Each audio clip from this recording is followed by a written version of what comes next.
Ninguno puede servir a dos señores, porque o aborrecerá al uno y amará al otro, o estimará al uno y menospreciará al otro.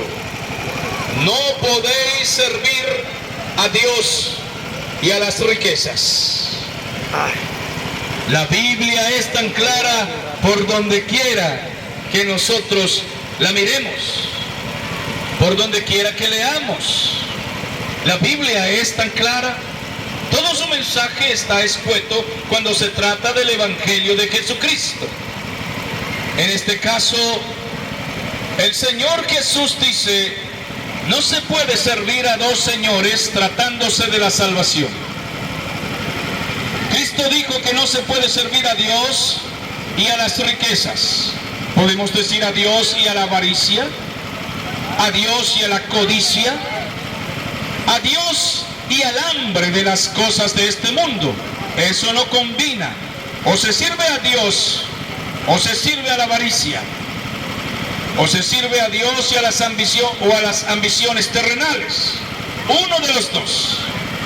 De la misma manera que no se puede servir a Dios y a las cosas mundanas. No se puede servir a Dios y a la vanidad.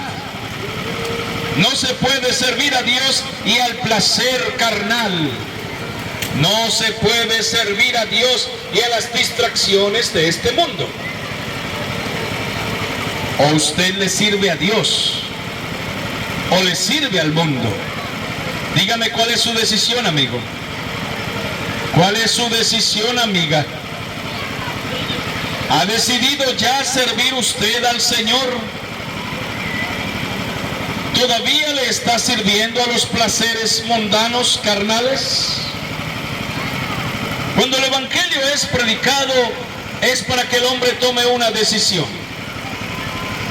No se puede servir a las dos cosas, o a Dios o al mundo.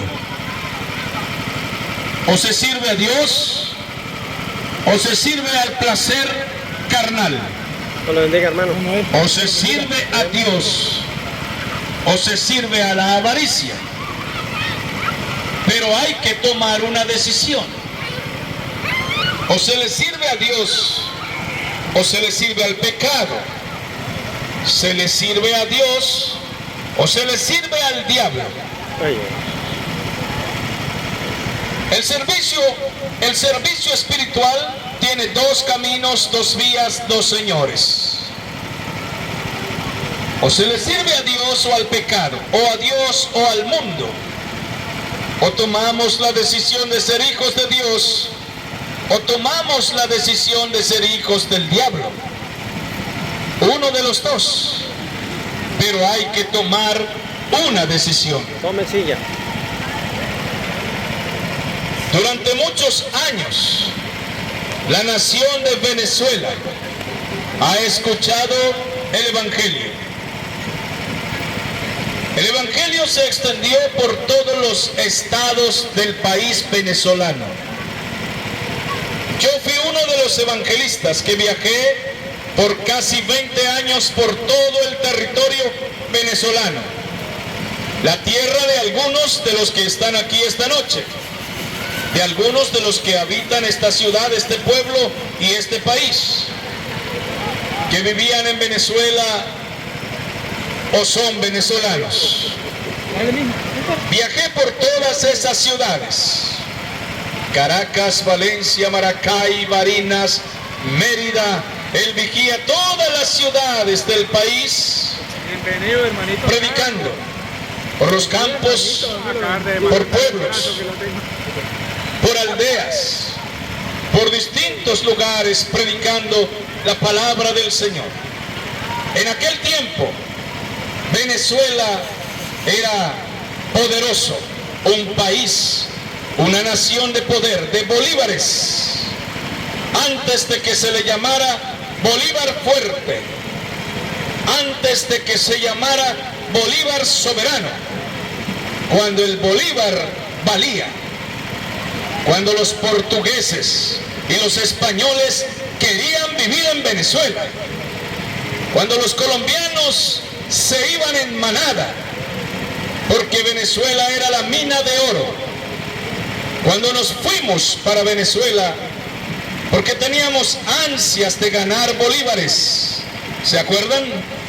Un bolívar valía 16, 17 pesos. Eso es inolvidable. No le habían quitado todos los ceros.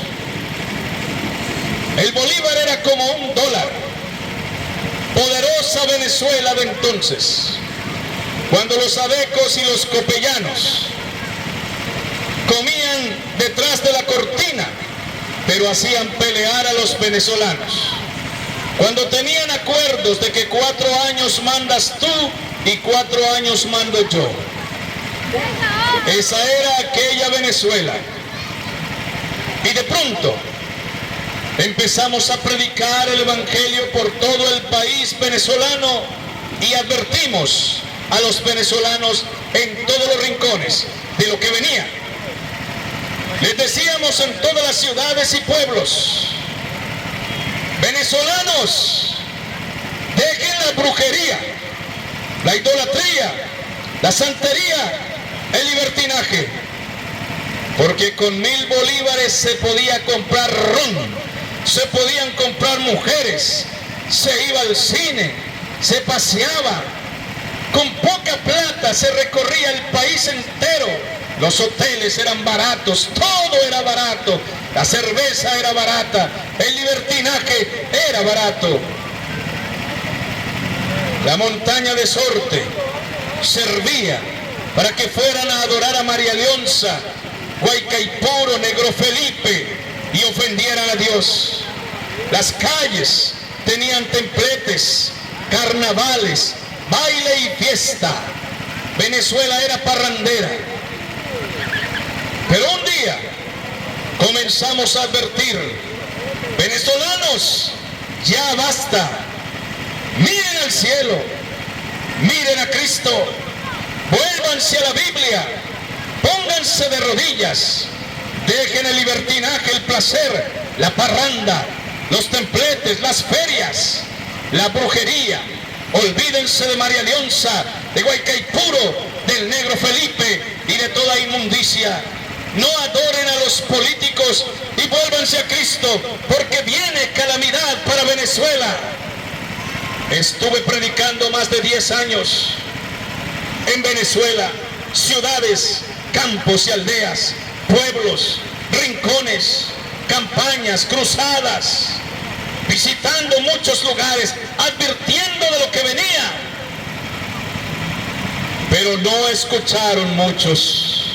No quisieron escuchar, porque el Bolívar era el Dios de Venezuela, porque los políticos prometían y engañaban, porque María Leonza los tenía confundidos, porque la parranda, el baile, la salsa los tenía engañados, porque la cerveza barata los confundió.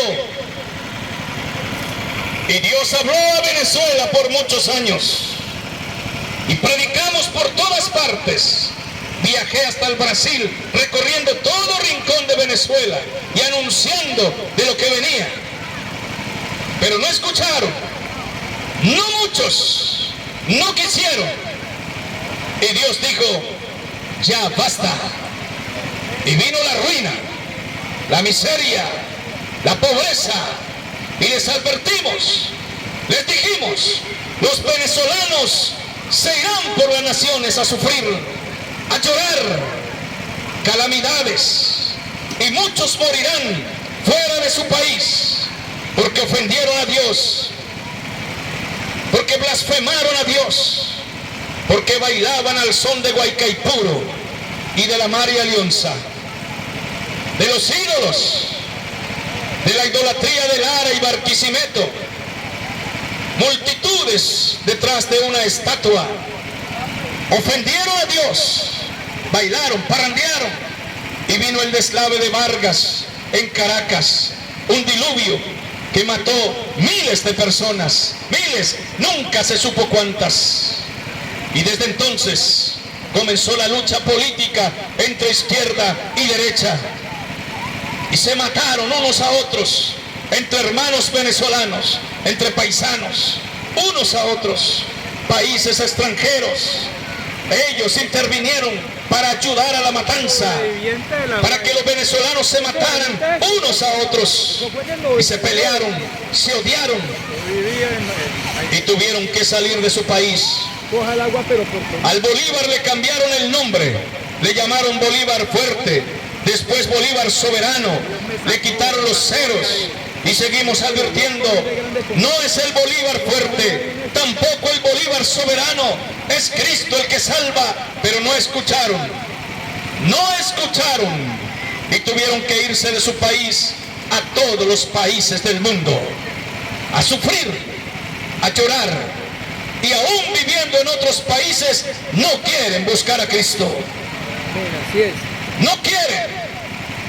El Tren de Aragua, un miserable grupo de asesinos que están metidos en todas partes, también en este pueblo, criminales, violadores, que se creen los dueños del mundo, no más que unos pobres hijos del diablo, que salieron de su país a dañar otras naciones, pistoleros secuestradores, que intimidan las naciones, pagarán por esto.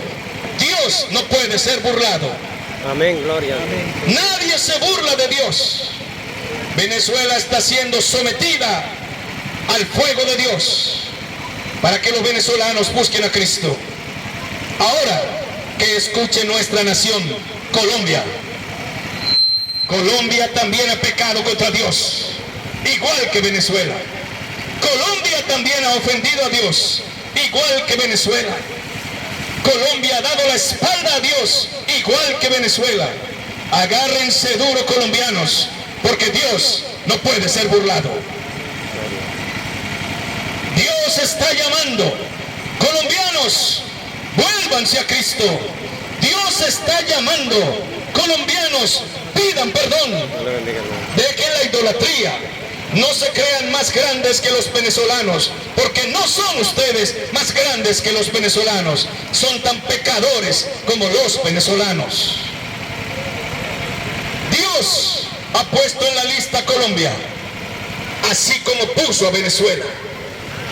Y Colombia está a punto de sufrir y de llorar, a menos que este país se ponga de rodillas como Nínive, cuando el profeta Jonás dijo, Nínive será destruida. Y todos los ninivitas se arrodillaron y pidieron perdón con ayuno y lloro, y Dios perdonó a esa ciudad de Nínive. Dios no puede ser burlado. La oportunidad de escuchar el Evangelio es la oportunidad de pedir perdón al Dios Creador. Esta es la oportunidad, colombianos, antes de que sea tarde, vuélvanse a Cristo. La salvación no es el gobierno de izquierda, la salvación no es el gobierno de derecha, la salvación no es la religión, no es la política, no es la filosofía, la salvación es Cristo Jesús. Un aplauso para Dios en este día, un aplauso para Dios. Gloria.